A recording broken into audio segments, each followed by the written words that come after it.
बृहस्पति भगवान की कथा हिंदू धर्म में बहुत महत्वपूर्ण मानी जाती है। बृहस्पति देवताओं के गुरु माने जाते हैं और इन्हें गुरु भी कहा जाता है। यह न्याय, धर्म, ज्ञान और शिक्षा के देवता हैं।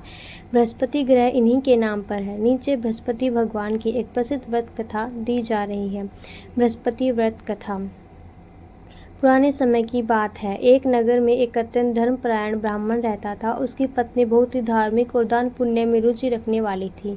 वह हर गुरुवार को व्रत रखती थी, भगवान बृहस्पति की पूजा करती और पीले वस्त्र धारण किया करती थी। लेकिन उसकी पड़ोसन बहुत ईर्ष्यालु थी। उसे यह अच्छा नहीं लगता था कि ब्राह्मणी को सभी सम्मान देते हैं। एक दिन उसने ब्राह्मणी से कहा, तू इतना व्रत उपवास करती है, लेकिन तेरे घर में तो धन दौलत नहीं है। ये सब व्यर्थ है। खाने पीने का आनंद ले, क्यों इन व्रतों में समय खराब करती है। ब्राह्मणी को उसकी बातों में थोड़ी झिझक महसूस हुई और उसने एक गुरुवार व्रत नहीं किया। उसी दिन से उसके घर में दरिद्रता आ गई, सारी संपत्ति नष्ट हो गई, घर की दशा बहुत बिगड़ गई।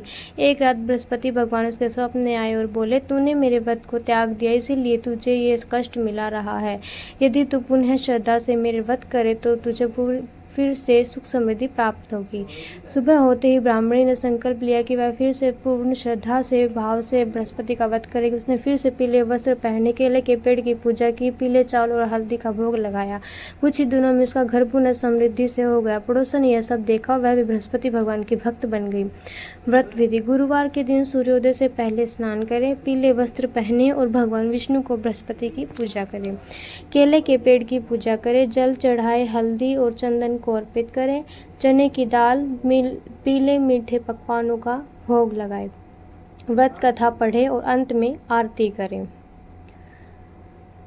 बृहस्पति देव का मंत्र: ओम ग्राम ग्रीम ग्रोम स गुरुवे नमः। इस मंत्र का जाप अगर आप गुरुवार को 108 बार करते हैं तो बृहस्पति देव की कृपा प्राप्त होती है। अगर आप विशेष रूप से किसी और क्षेत्र की कथा चाहते हैं तो कृपया करके कमेंट में ज़रूर बताएं। धन्यवाद।